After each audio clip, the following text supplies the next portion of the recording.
Shalom, selamat berjumpa kembali dalam acara Obsesi Hati, obrolan seputar suami istri yang sehat dan rohani. Bersama saya Nova Nainggolan.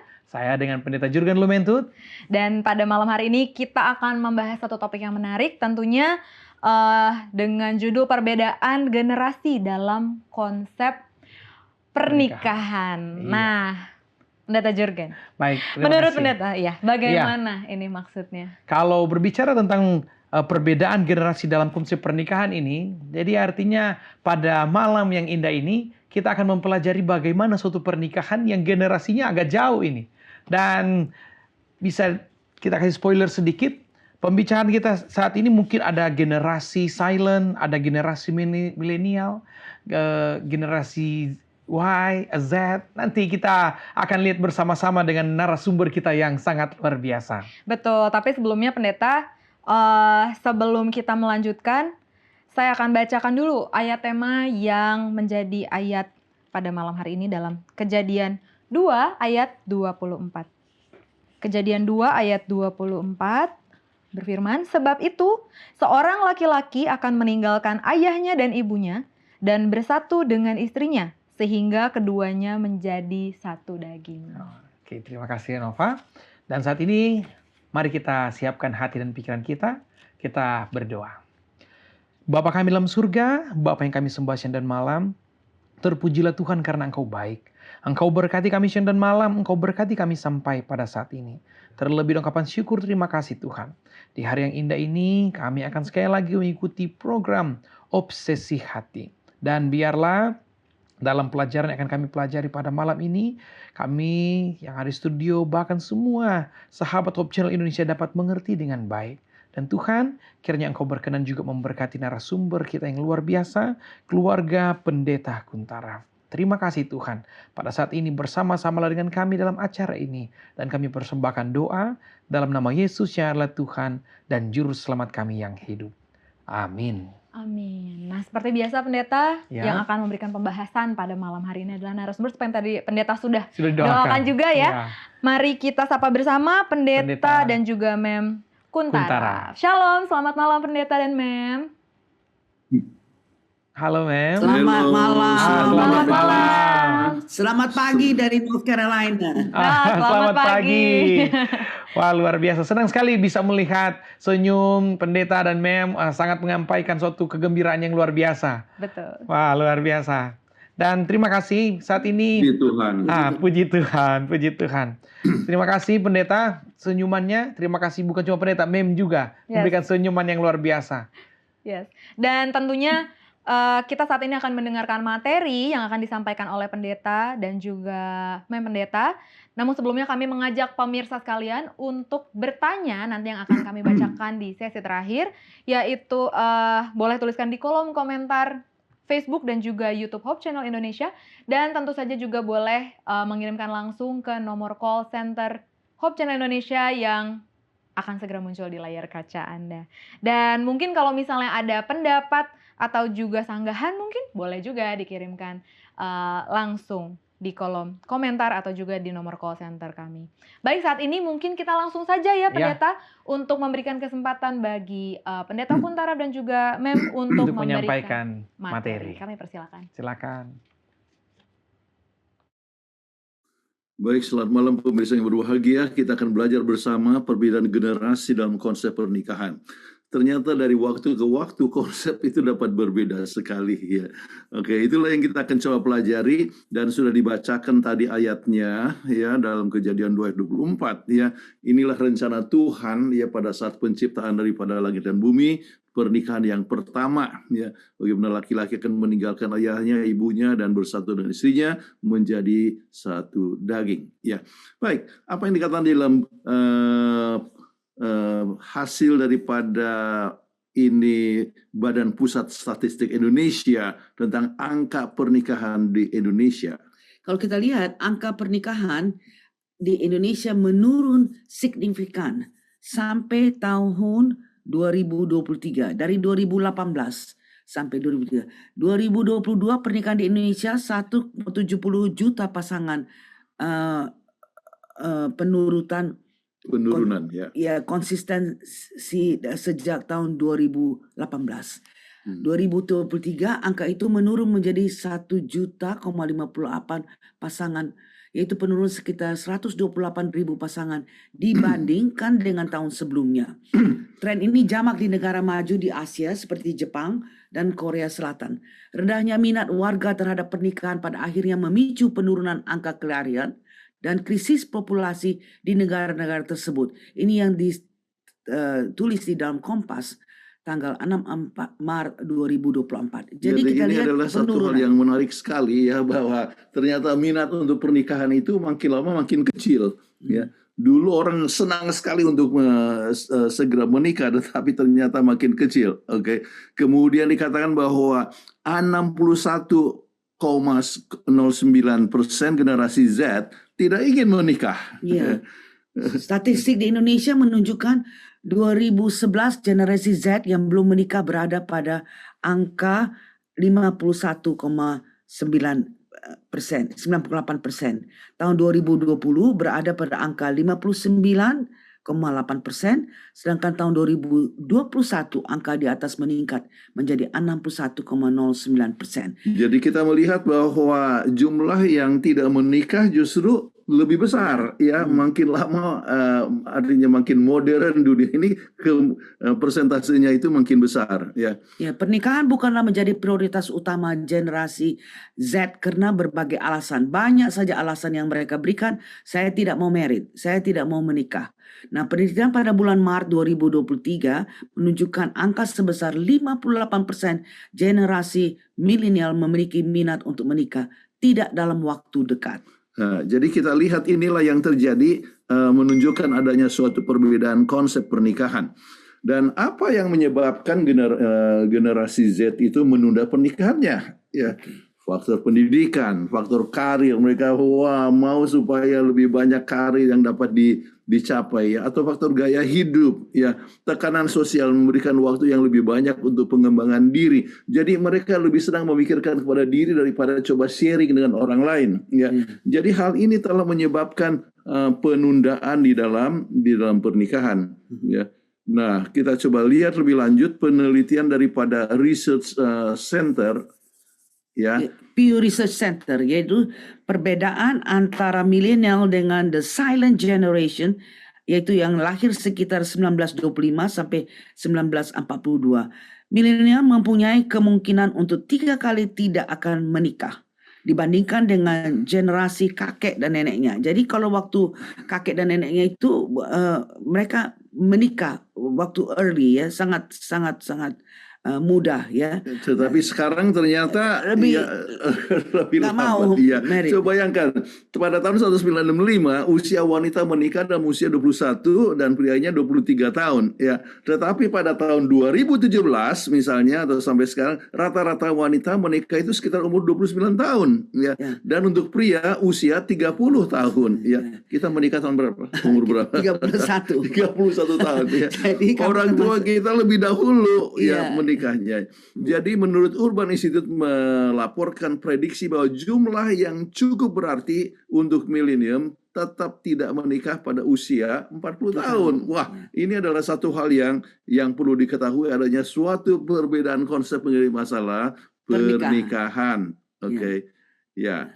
Nah, sekarang bagaimana dengan laporan generasi Z itu sendiri? Menikah di usia yang lebih tua, pilihan pasangan yang lebih inklusif, pernikahan yang lebih sederhana dan kecil, tidak mau pesta besar-besar ya. Malahan kadang-kadang mereka mau hanya cruise saja. Pernikahan atau wisata. Ya, wisata. Pernikahan yang lebih personal dan unik. Malahan di dunia luar sering katakan orang tua punya teman nggak mau kami undang, kami hanya undang teman-teman kami aja. Jadi sangat kecil dia punya pernikahan. Kalau pestanya. Dulu kita bikin besar sekali ya, jumlah yang besar, tetapi sekarang itu jauh lebih kecil sekali ya. Dan penggunaan teknologi dalam pernikahan sering sekali, biarpun mereka berjauhan, kami pernah bagaimana Pendeta Kuntara memberkati orang yang perkawinannya di Virginia, tapi bisa dengan teknologi orang yang di Bandung, di Indonesia masih bisa melihatnya. Ya, oke. Nah sekarang perbedaan generasi silent ya dengan millennium ya dengan millennial ya. Ya. Pada apa yang dikatakan dalam tahun 2017, 57% dari mereka yang berusia 21 sampai 37 tahun tidak pernah rencana menikah. Bayangkan sudah 37 tahun, nggak pernah ada planning untuk menikah. dan coba bandingkan dengan generasi oma dan opanya yang sekitar 72 sampai 89 tahun. Hanya 17% yang tidak pernah menikah.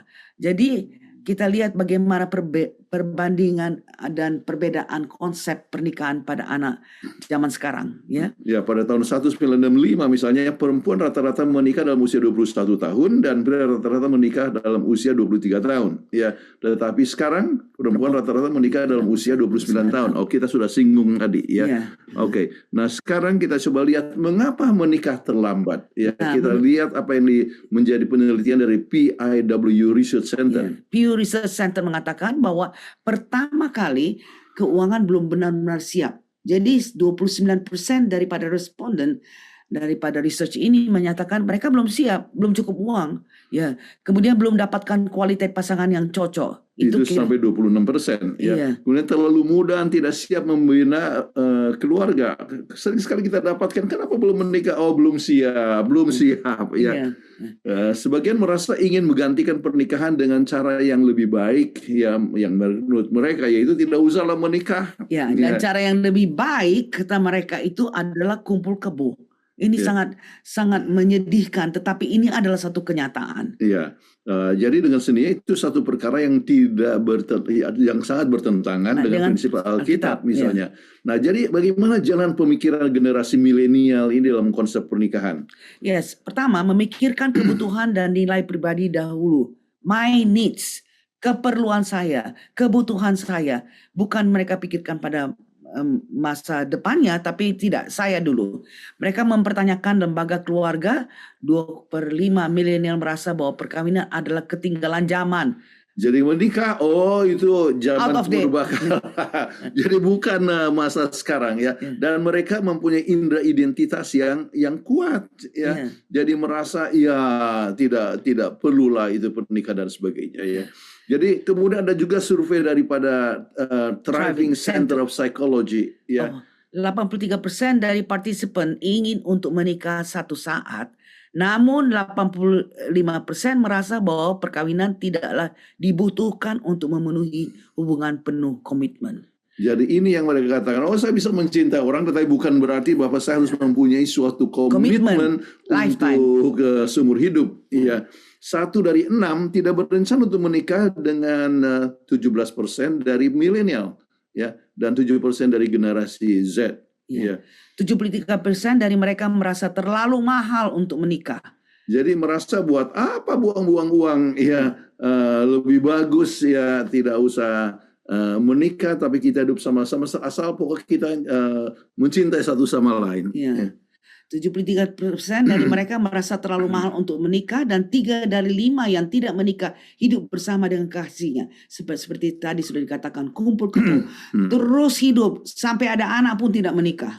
Oke, dan kadang-kadang kita dapatkan sudah beberapa anak ya membesar baru bikin komitmen untuk menikah. Ini terjadi kalau di Amerika ini misalnya sudah beberapa puluh tahun terakhir, tetapi kita dapatkan suasana di Indonesia sudah menuju ke arah sana atau betul-betul sudah terjadi. Ya. Baik, kemudian penelitian menunjukkan perkawinan memberikan kestabilan yang lebih baik. Ini yang harus diketahui. Anak-anak yang dibesarkan oleh bapak dan ibu yang menikah mempunyai sedikit kemungkinan untuk hidup miskin, hamil dalam masa remaja, menjadi korban pelecehan atau dilalaikan. Jadi sebetulnya perkawinan dengan adanya bapak dan ibu itu jauh lebih stabil. Ya, stabil keluarganya. Anak-anak yang dibesarkan oleh orang tua tunggal lebih mungkin untuk mempunyai masalah tingkah laku. Sebab tidak ada father figure, jadi susah bagi mereka untuk menghidupkan suatu kehidupan yang stabil. Dan ingat, anak yang dibesarkan jauh dari orang tua lebih mungkin mempunyai masalah narkotika. Kita sering dapatkan berita-berita bagaimana anak-anak muda terlibat dalam narkotika dan sebagainya. Dan ternyata banyak ini terjadi oleh sebab jauh dari orang tua. Ya. Anak yang dibesarkan tanpa bapa 279% punya kemungkinan bawa senjata. Lebih mungkin masuk penjara dan tidak naik kelas. Mereka lagi-lagi tidak mempunyai father figure. Ya. Jadi mau memberontak, mau buat kejahatan dan mau kelihatan macho ya, dengan saat tentu dengan cara yang salah. Tapi kembali, ini kebetulan adalah research di Amerika di mana orang mempunyai kebebasan untuk membaca, untuk membawa senjata. Ya. Namun kita lihat keadaan Indonesia, kemudian apa yang terjadi perkelahian dan sebagainya, itu banyak terjadi dan timbul oleh sebab memang dibesarkan oleh keluarga yang kadang-kadang tidak lengkap. Ya. Yeah. Itulah yang sering terjadi. Nah, perkawinan memberikan berkat yang limpah kalau begitu. Ya, apa yang dikatakan bahwa Tuhan menciptakan perkawinan sebagai gambaran ya persatuan antara Kristus dengan jemaat. Perkawinan adalah foundation atau fondasi yang terbaik untuk keluarga. Karena anak-anak dapat perawatan dan dukungan bukan saja dari ibu, tetapi juga dengan bapa. Sama-sama mengasihi satu sama lain dan Tuhan serta anak mereka. Jadi kita bisa lihat lebih stable ya. Tuhan menunjukkan model ini dalam kelahiran Yesus di mana ada Ibu Maria, ada juga ayahnya yaitu ayah Yusuf ya. Jadi kita harus ingatkan ini kepada mereka yang rencana tidak mau menikah ya, kemudian atau misalnya hidup bersama tanpa pernikahan, ternyata bahwa masalah-masalah besar akan terjadi kalau mereka tidak menikah secara resmi. Banyak berkat kepada mereka yang menikah dengan resmi ya, dengan restu daripada Tuhan, dengan keluarga dan sebagainya. Nah, sekarang pertanyaan, kenapa ada budaya tidak mau menikah? Kok heran ya, kita tahu bahwa begitu banyak negative side daripada orang yang tidak menikah tapi kumpul kebo itu. Kenapa? Pertama, karena terjebak dengan budaya masa kini. Oh, dia pun kayak gitu kok kawan saya. Saya pun juga ikutlah kayak gitu ya. Sama-sama. Jadi mereka lihat bahwa orang-orang hidup bersama-sama tetapi tidak menikah kelihatan rukun-rukun kok, anaknya kelihatan baik-baik. Jadi terjebak dengan budaya masa kini ya. Dan ini banyak disebabkan juga oleh sebab pengaruh teknologi. Di mana orang-orang melihat video YouTube ataupun film-film yang menunjukkan tentang mudah sekali orang untuk hidup bersama-sama dengan tanpa suatu pernikahan. Ya. Jadi terjebak dalam budaya masa kini. Kemudian usia harapan hidup yang lebih tinggi. Jadi usia harapan hidup yang lebih tinggi yang menyebabkan orang tidak merasa perlu untuk cepat menikah. Ya. Jadi nantilah. Toh apa yang diinginkan, apa untungnya menikah? Banyak punya pandangan demikian. Mau hubungan seksual, mereka bisa saja mengadakan suatu hubungan seksual dengan tanpa pernikahan yang resmi. Dan tidak ada komitmen sama sekali. Iya. Jadi kemudian masing-masing mempertahankan hak ya. Kenapa? Saya punya hak sebagai laki-laki seorang manusia. Wanita juga demikian dan dia merasa bahwa kalau menjadi istri itu dia punya hak akan diambil oleh orang lain, oleh suami misalnya. Jadi ini menimbulkan suatu pengaruh kenapa orang tidak mau menikah. Terus meningkatnya masalah kesehatan mental. Mental health ini menjadi satu problem yang terbesar karena adanya persoalan untuk menikah di hari kemudian. Ya, mental health, perasaan cemas, takut, apa yang terjadi kalau saya menikah, bagaimana kalau saya tidak memberikan kepuasan kepada istri atau kepada suami. Jadi segala kekhawatiran ya, kecemasan yang terjadi oleh sebab kesehatan mental sampai mengatakan bahwa lebih bagus saya tidak menikah. Ya, terus makin tingginya persentase perceraian. Jadi dia bilang nggak maulah kita married cepat supaya nggak mempertambahkan statistik presentasi perceraian. Sudah dipikirkan ya, banyak di negara maju sekarang sampai 75% daripada pernikahan itu berakhir dengan perceraian. Ya. Apakah itu di Amerika ataupun di Eropa dan sebagainya. Jadi buat apa menikah itu akan ada perceraian. Jadi ini menimbulkan budaya tidak mau menikah. Terus adanya pergeseran budaya mengenai pengertian, mengenai pernikahan dan tujuan penting dan tempat dari pernikahan dalam masyarakat. Jadi inilah pergeseran nilai, ya, pergeseran Value. nilai, ya, value-nya itu yang bergeser. Ini banyak berhubungan dengan masalah kerohanian. Jadi prinsip-prinsip yang diberikan oleh agama itu mulai terjadi suatu pergeseran. Dan sebetulnya Alkitab telah memberikan akan prinsip yang sangat penting untuk kebahagiaan rumah tangga. Jadi oleh sebab setiap rumah tangga itu membentuk suatu masyarakat, ya, sebetulnya dengan mengikuti prinsip Alkitab justru memberikan kemungkinan untuk berbahagia, ya, mengerti akan tujuan daripada kehidupan. Tetapi oleh sebab, ya, adanya pergeseran nilai ini, maka menyebabkan orang tidak siap untuk menikah dengan cepat, ya. Nah. Kemudian masalah yang terjadi, Ya, generasi sekarang ini kehilangan kepercayaan adanya pengenalan dan dikenal oleh orang lain. iya. Ya. Kemudian adanya anggapan tidak mungkin tercapai keintiman menyatunya penuh kedua insan di dalam pernikahan. Jadi tidak mungkin oleh dua individu yang berbeda bagaimana akan menyatu. Jadi salah satu akan kehilangan dia punya individualitas, ya. Jadi ini bisa Bagus, terjadi masalah. jangan menikah. Terus ini berhubungan dengan budaya pasca modern yang berpusat kepada diri sendiri. Jadi mereka memikirkan dirinya sendiri daripada memikirkan future, ya, bersama dengan suami, bersama dengan anak-anak.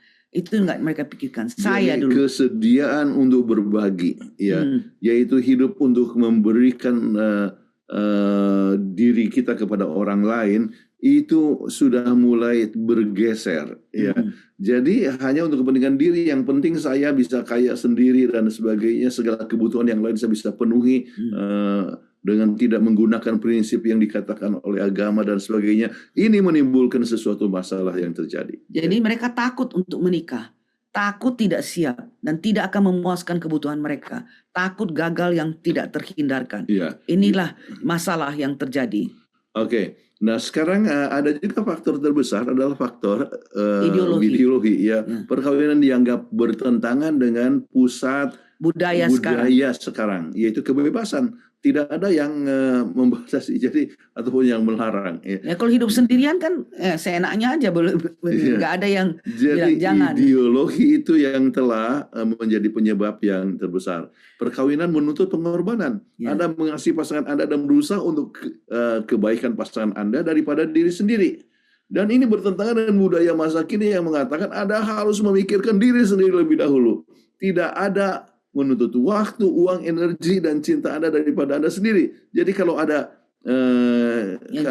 coba mengancam Anda dalam hal ini, maka itu harus ditinggalkan. Jadi inilah satu masalah yang menjadi penyebab terbesar, yaitu soal ideologi. Ya.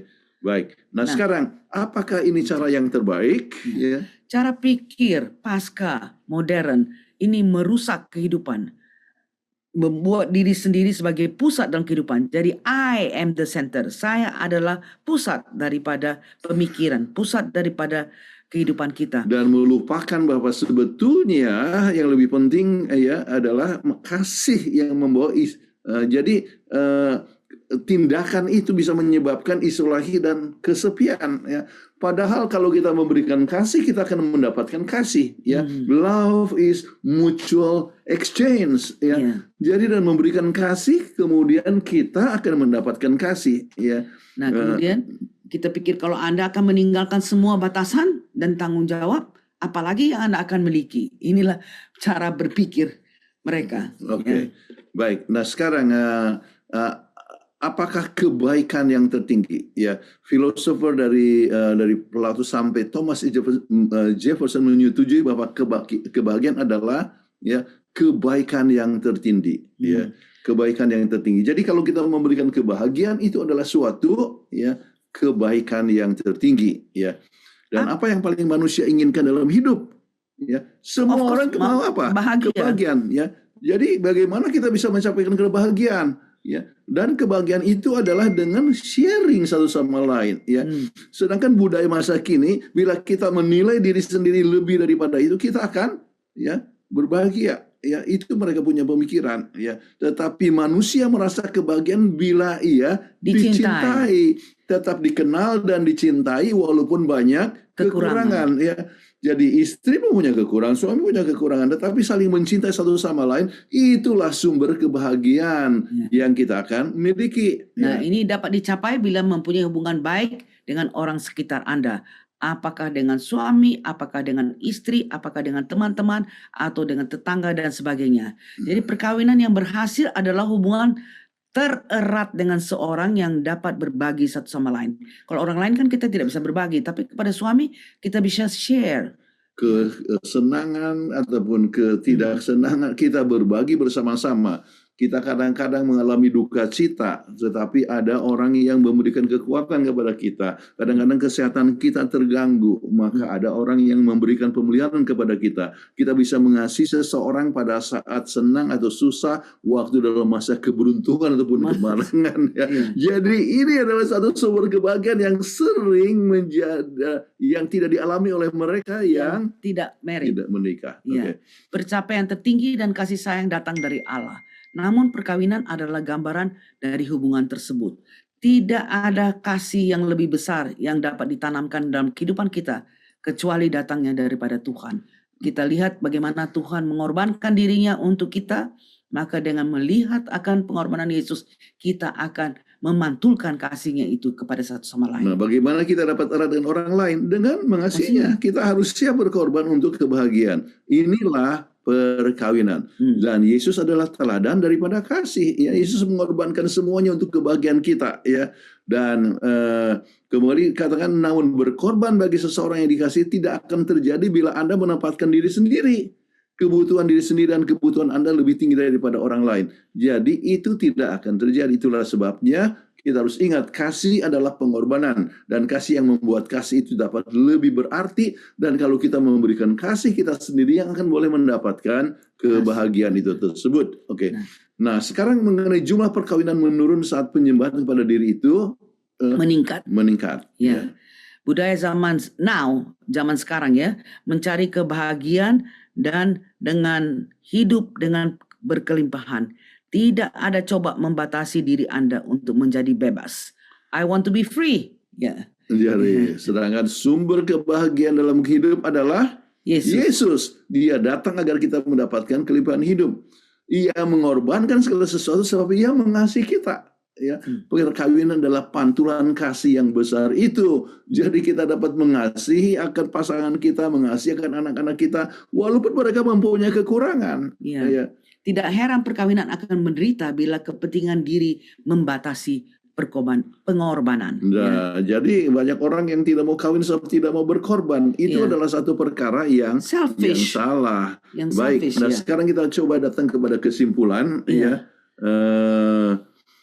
Kita dapatkan yang pertama, adanya perbedaan konsep menikah dari generasi silent dengan generasi milenial. Ya, generasi milenial mempunyai persentase pernikahan yang lebih kecil. Dan kalau menikah umumnya lebih lambat. Ya, itu yang terjadi. Kemudian kesimpulan yang kedua, perbedaan tersebut banyak disebabkan ada budaya pasca modern yang lebih memikirkan diri sendiri daripada memikirkan orang lain. Saya yang harus dipuaskan, bukan orang lain. Padahal itu justru banyak mengorbankan diri sendiri. Bila prinsip kekristenan diikuti, maka kesediaan melayani orang lain akan lebih besar. Kemungkinan untuk menikah pun lebih besar. Jadi orang-orang Kristen yang berdedikasi dan sepenuhnya dengan saya mempunyai kerinduan untuk menikah, untuk mendapatkan kebahagiaan dan juga untuk berbagi dalam kehidupan. Kemudian kebahagiaan akan dicapai bila Yesus tetap menjadi teladan dalam kehidupan. Dan teladan tersebut termasuk mengasihi dan melayani orang lain. Dan prinsip ini yang perlu diaplikasikan dalam keluarga. Kita melayani suami kita, kita melayani anak-anak kita. Ini adalah contoh yang Tuhan telah berikan kepada kita sewaktu Yesus berada di dunia ini. Nah, perlunya prinsip kekristenan untuk diikuti oleh orang Kristen. Ya, bahkan lebih anggota masyarakat bila ingin mendapatkan kebahagiaan sejati. Jadi pemirsa sekalian, jangan batasi pengorbanan kita. Jangan takut berkorban dengan tidak menikah. Itu satu hal yang tidak tepat. Prinsip Alkitab tidak baik bagi seorang itu hidup sendiri. Itu hidup sendiri. Dan manusia adalah makhluk sosial. Kita memerlukan satu sama lain. Ya, bila tiba waktunya dan adanya kesempatan untuk menikah, ambil waktu untuk menikah, dan itu adalah waktu untuk berbagi, untuk berkorban bersama-sama, dan hasilnya berbahagia bersama-sama.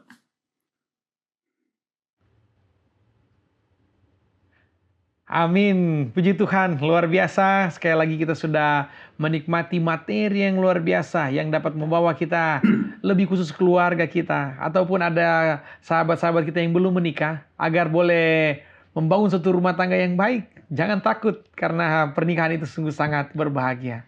Dan tentunya terima kasih Pendeta Jonathan Kuntara bersama dengan Mem Kathleen, Dr. Kathleen sudah menyampaikan materi yang sangat luar biasa ini. Dan janganlah kemana-mana, pemirsa Hope Channel Indonesia, tetaplah bersama-sama dengan kami di Obsesi Hati. Halo? Oh, oke. Jam berapa? Jam 7. Wah, bentar lagi dong.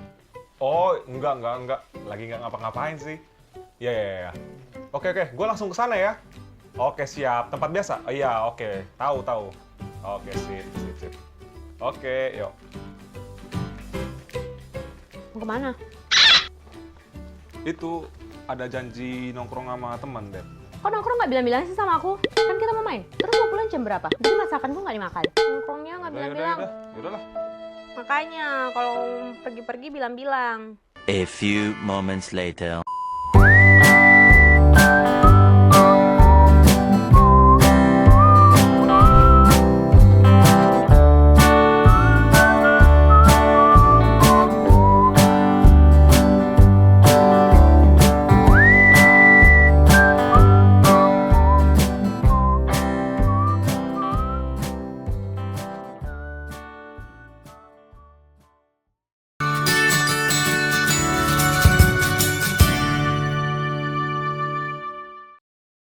Baik pemirsa, masih bersama kami dalam Obsesi Hati. Dan tadi kita sudah mendengarkan pemaparan yang luar biasa ya pendeta ya dari keluarga pendeta Kuntara. Dan saat ini waktunya untuk kita mendengarkan pendapat-pendapat dari teman-teman kita mengenai beberapa hal yang sudah kita tanyakan kepada mereka. Nah mungkin pertanyaan pertama, aku nggak tahu ini aku bisa tanyakan ke pendeta atau enggak nih. Oh iya. Pendeta waktu menikah dulu umur berapa? Nah, ini pertanyaan yang luar biasa. Ya. Dan sedikit informasi. Yes. Kebetulan saat ini saya belum belum. menikah. Jadi masih mencari sang Hawa. Sang Hawa. Untuk sang Adam. Jadi materi yang disampaikan oleh Mem dan Sari ini sungguh sangat-sangat bermanfaat untuk saya secara pribadi. Puji Tuhan ya. Mungkin harus cepat-cepat menikah. Iya. Apalagi pendeta kan. Iya. Baik, mungkin pertanyaannya untuk saya aja deh ya. Gimana kan Ova? Menikah umur berapa? Kebetulan saya hampir sama dengan keluarga pendeta tadi. Iya. Saya menikah di umur 30. Sudah cukup matang sih seharusnya ya. Luar biasa. Dalam membangun rumah tangga. Nah, ini waktunya kita juga bertanya kepada teman-teman kita, sahabat Hope Channel. Oke. Mereka menikahnya umur berapa sih? Coba kita lihat.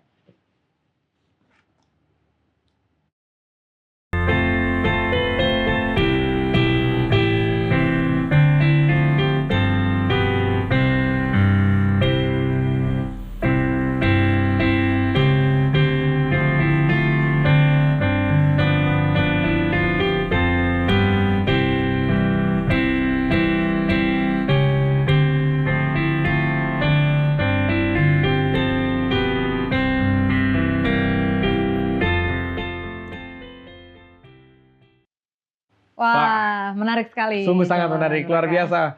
Banyak pendapat, ada pertanyaan-pertanyaan yang luar biasa sudah dijawab tadi. Betul, walaupun belum relate ya. Ya, ya memang untuk saya belum semua, tapi jadi bahan pertimbangan apa yang harus dilakukan untuk selanjutnya. Betul. Dan saya menghubungkan, boleh nggak ya? Ya. Karena pas di studio ada Nova. Yes.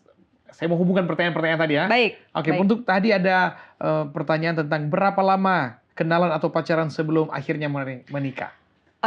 Aku cukup singkat ya, waktu itu sekitar setahun, mungkin karena usia juga ya waktu itu. Maksudnya waktu usia belasan, usia 20 awal, kalau pacaran lama-lama it's okay lah ya, karena mungkin belum belum berpikiran untuk menikah gitu. Tapi waktu pacaran ini saya udah di usia 28 akhir. Jadi saya pikir, wah kalau terlalu lama nanti saya semakin terlalu dewasa untuk menikah. Jadi Wah, hanya 1 tahun saja cukup waktu itu. oke, luar biasa. Oke, pertanyaan selanjutnya tadi, apa konsep wedding dream ya? Nah, mungkin meskipun belum, tapi mungkin sudah ada yang di awang-awang nih, Nah, pendeta. konsep Wedding ini dream. ya. Heeh. Jadi mungkin konsep ini juga yang membuat saya sehingga belum nikah sampai sekarang. Terlalu sulit mungkin ya. Sulit mungkin ya. Tapi tentunya kalau saya secara pribadi maunya pernikahan itu semuanya baik, Iya. semuanya indah, lebih cepat lebih baik. Tapi Oke. terkadang ada orang ketiga yang nyambung nih, Iya. orang tua gitu. Oh iya betul. Jadi suka ya mau acaranya karena pertama lebih megah ya. Mungkin suka- seperti yang tadi dibahas juga Iya, ya, orang sering tua bahas inginnya besar, inginnya semua sahabat handai taulan orang tua justru yang Hadir. hadir. Teman kita justru sedikit ya. Tapi kalau saya secara pribadi maunya kita keluarga ada semua nanti nikah, Iya. jalan semua baik-baik ya nikah. Karena sebenarnya kan semua bukan berakhir di pernikahan. Betul. Pernikahan itu adalah awal, Betul permulaan, sekali. dan siapa tahu uangnya kita bisa pakai untuk lebih baik lagi, apalagi dalam pelayanan. Betul, bijaksana sekali. Mungkin untuk gadis-gadis di luar sana yang sedang menyaksikan, ada seorang pendeta. Langsung yang dipromosi siap ya. Baik. Oke. Selanjutnya mungkin, oh ini mungkin lebih ke Ya. buat aku yang sudah pernah Apakah ya. wedding dream Anova tercapai waktu nikah? Nah kebetulan saya itu tidak punya wedding dream ya. Oke. Jadi sama sepertinya seperti dengan pendeta. Yang penting aman, Mm-mm. semua keluarga kedua belah pihak setuju baik-baik gitu, tidak ada masalah. Itu sudah merupakan berkat yang luar biasa gitu. Kebetulan waktu saya menikah itu di kampung halamannya suami saya, Wah, luar biasa. ramai sekali dengan orang-orang yang hadir. Itu saya sudah cukup bahagia gitu. Tidak Wah. perlu pakai aneh-aneh lagi. Nggak pakai aneh-aneh lagi. Oke. Dan ini pertanyaan terakhir Kak.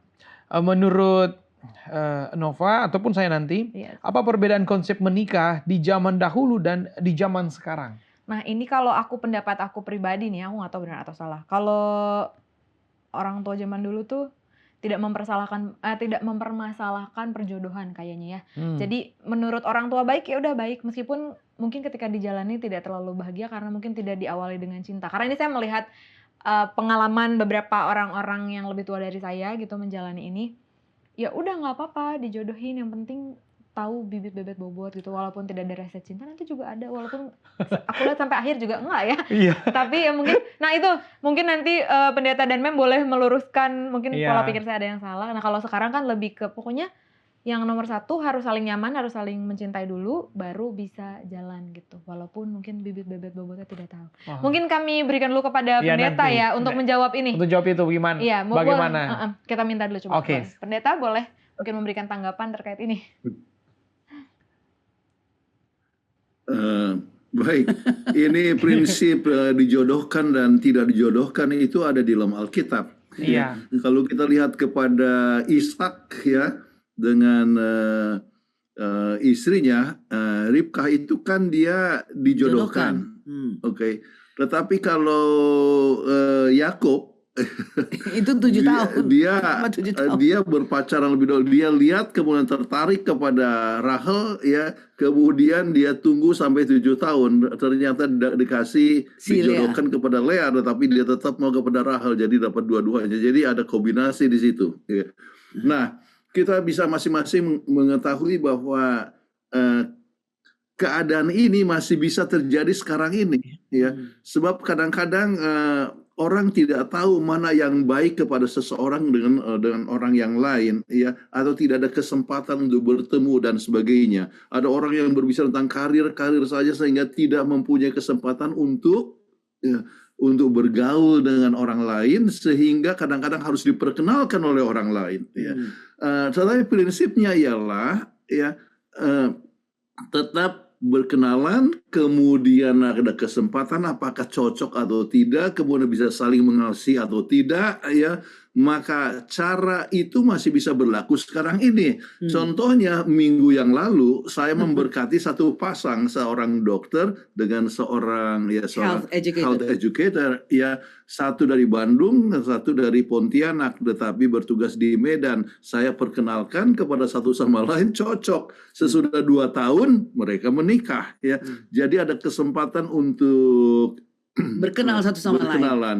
Jadi misalnya saya memperkenalkan seorang mahasiswa saya itu kapan ya, tahun 80-an. 80-an ya. Kemudian saya ketemu dengan seorang di Pekanbaru, saya perkenalkan mereka. Oh, sekarang mereka sudah menikah hampir 30 tahun ya. Dan dalam keadaan berbahagia dengan anak dan cucu ya. Sekarang ini lebih daripada 30 tahun. Dari 79 sampai sekarang. Anyway, jadi poin dari tahun 89 sampai sekarang ya. Jadi lebih daripada 30-an, 35 tahun. Jadi kembali prinsipnya ialah ya kesempatan untuk bertemu, kemudian dapat berkenalan, dapat saling mengasihi, ya kemudian bisa bertumbuh bersama-sama. Jadi kalau ini pendeta Lumentut perlu calon, ya bisa juga kita carikan. Puji Tuhan, wah luas ini cakupannya. Luar Puji Tuhan, biasa. ya. Langsung dipromosoin saya. Iya, betul. Terima kasih pendeta. Nanti kalau ada kesempatan pendeta boleh datang di hari pernikahan berarti. Baik, mungkin kita masih akan melanjutkan obrolan kita pada malam hari ini. Namun sebelumnya kita saksikan dulu yang berikut ini.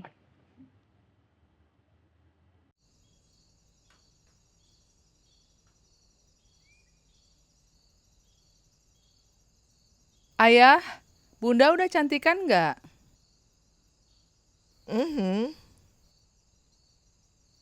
Aku gendutan nggak sih?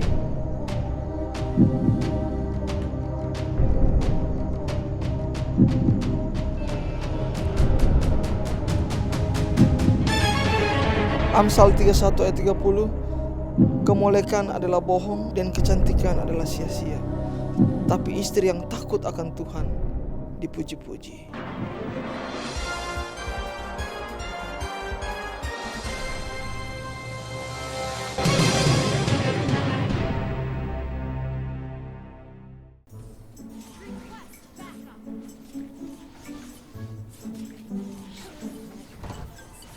Dek, udah malam tidur. Iya, ini habis pusreng udah tidur. Jangan lupa berdoa ya.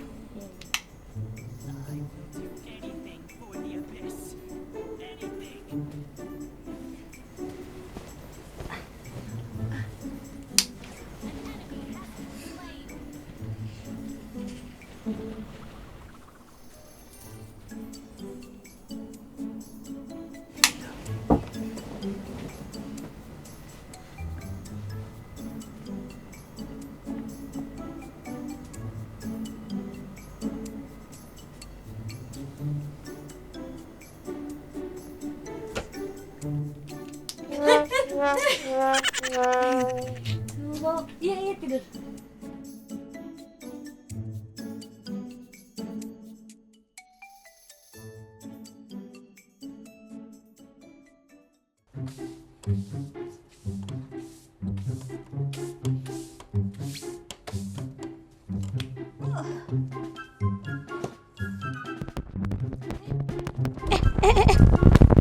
Kamu nggak apa-apa? Nggak apa-apa sayang. Nah, udah. Kamu lanjut kerja aja ya. Oke.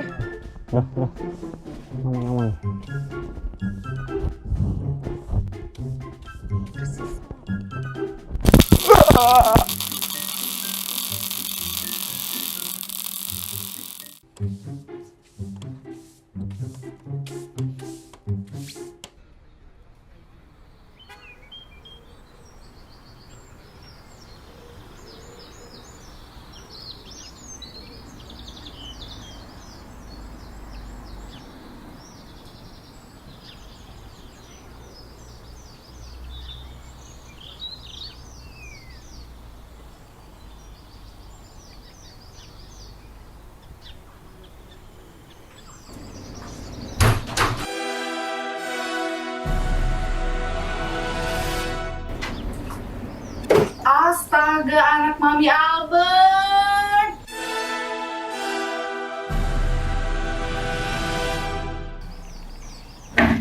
Tadi Mami udah bilang, rapiin.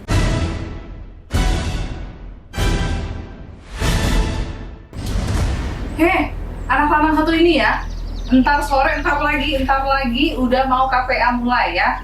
Kamu nggak dengar kemarin, nggak ingat waktu Bapak Pendeta kemarin, ha? Belajar dari semut, masa harus digigit semut dulu baru kamu sadar bangun bersihin rumah? Sebel banget, Mami. Waktu suka Mami ya.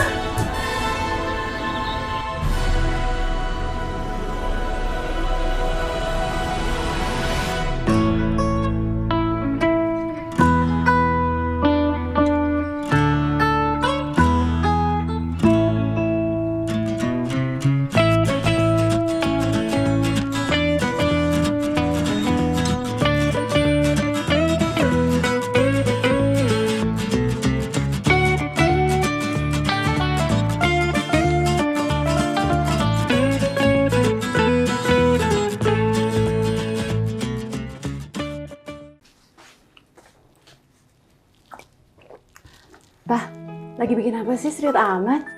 Ini, aku lagi periksa tugas dari murid. Memangnya tugasnya apa? Mama lihat kayaknya serius sekali sih ya. Kemarin kan aku kasih tugas tentang metafor, dan pertanyaannya adalah, bila kamu menjadi sebuah benda, benda apa yang akan kamu pilih dan kenapa?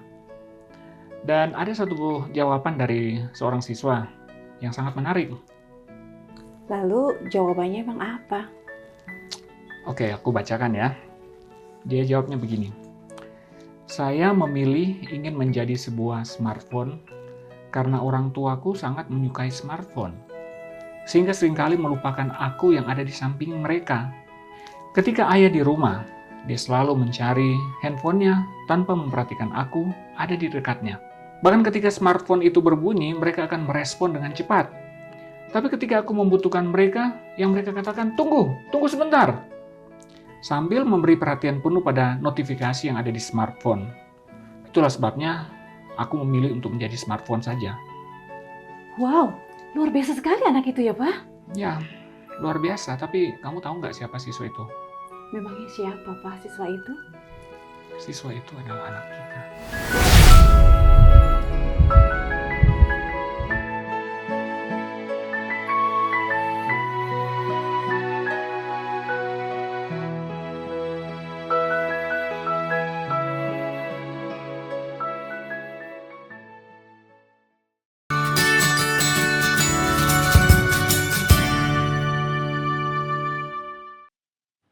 Kembali lagi dalam program Obsesi Hati. Yes, dan sekarang waktunya adalah kita untuk menjawab pertanyaan dari pemirsa yang sudah masuk. Baik, mungkin boleh dari Pendeta Jurgen yang pertama. Dan ini untuk ada pertanyaan yang pertama. Mem izin bertanya, sebenarnya menikah itu bukan hanya tergantung umur kan? Tapi kesiapan? Apakah Gen Z merasa nggak siap nikah di umur lebih muda? Diberikan kesempatan untuk pendeta dan Mem boleh menjawabkan. Memang kita harus mengetahui bahwa kedewasaan itu berbeda. Ada orang yang umur 40 tetapi masih belum dewasa secara emosi, ya. Dan tidak bisa mengontrol diri dan sebagainya. Itulah sebabnya untuk orang menikah harus siap, ya. Siap secara fisik ya. Umumnya kalau sudah 20 sudah cukup secara fisik, tetapi secara mental belum tentu, oke? Dan juga secara emosi. Biasanya lobus frontalis itu lengkap dia punya perkembangan setelah umur 25 tahun. Jadi itu yang terbaik sebenarnya.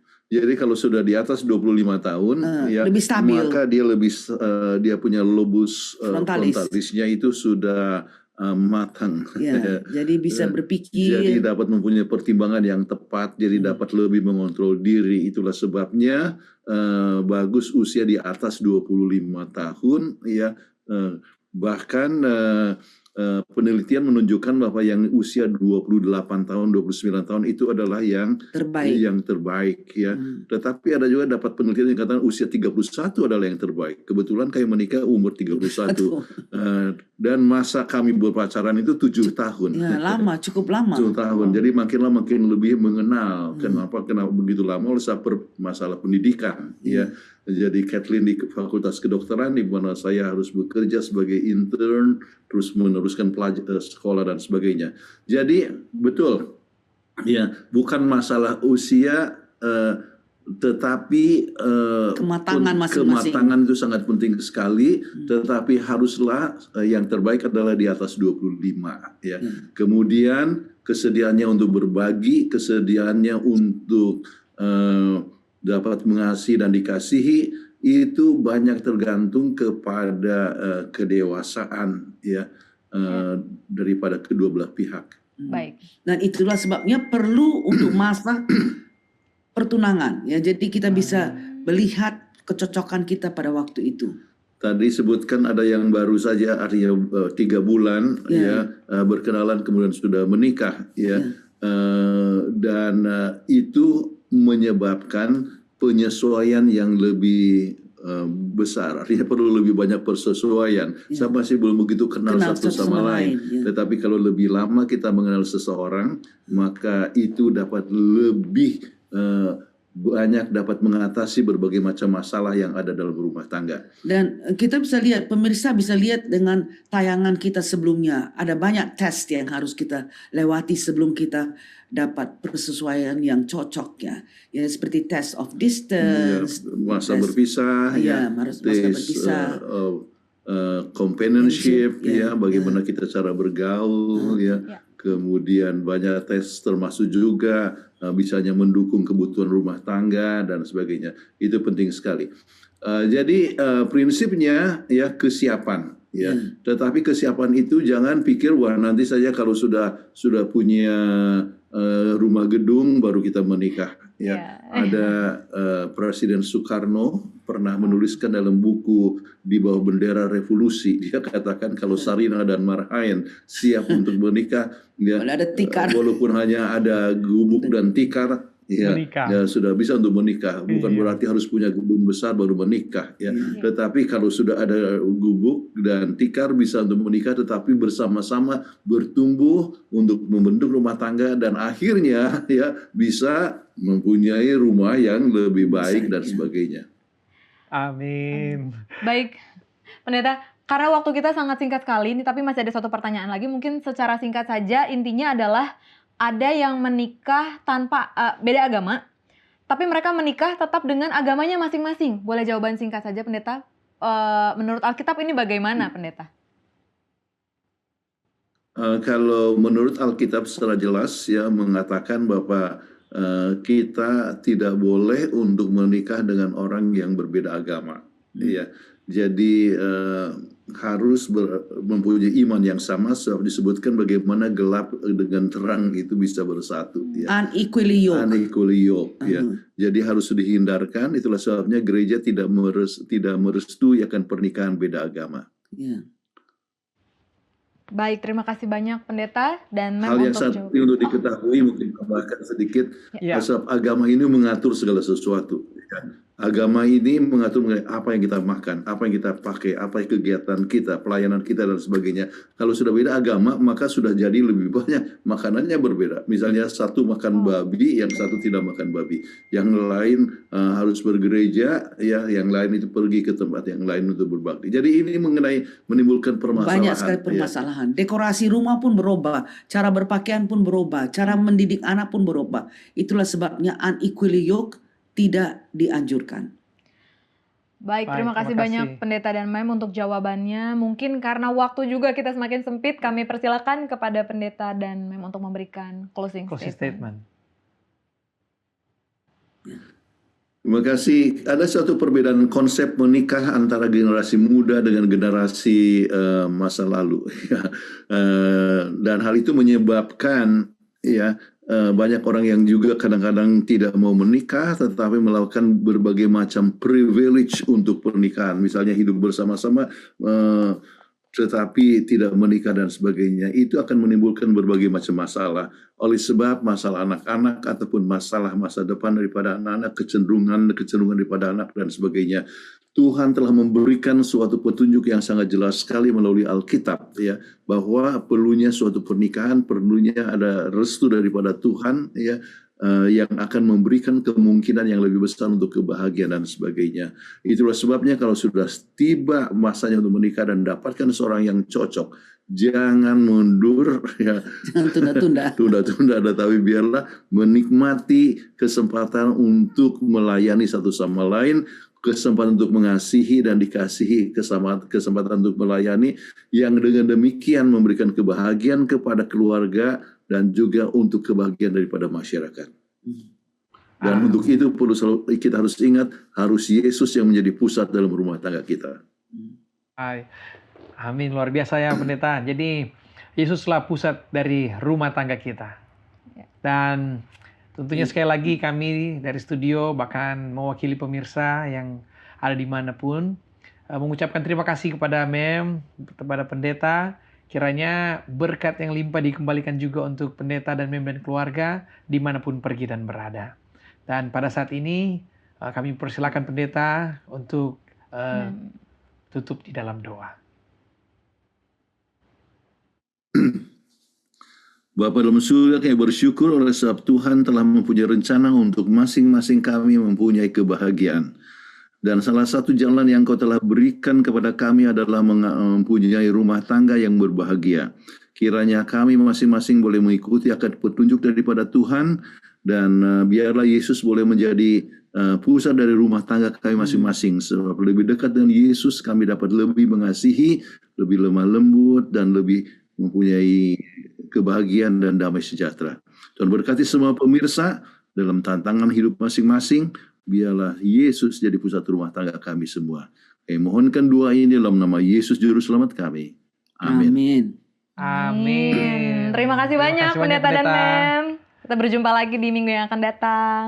Semoga sehat selalu. Hai. Baik pemirsa, terima kasih banyak sudah bersama-sama dengan kami selama 1 jam ke belakang. Semoga apa yang sudah disampaikan bisa menjadi suatu pedoman hidup yang baik bagi keluarga kita masing-masing di rumah. Kami juga berterima kasih sekali lagi untuk narasumber kita pada malam hari ini yang selalu setia membawakan materi-materi di setiap hari Senin dalam Obsesi Hati. Dan juga kami berterima kasih untuk semua pemirsa yang selalu menyaksikan.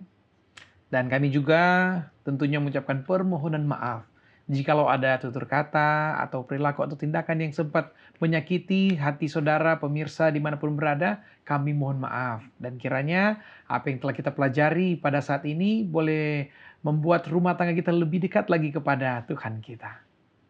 Dan pada saat ini kami menyampaikan saudara, biarlah tetap selalu saksikan Obsesi Hati. Karena program ini ditayangkan selalu setiap hari Senin jam 7.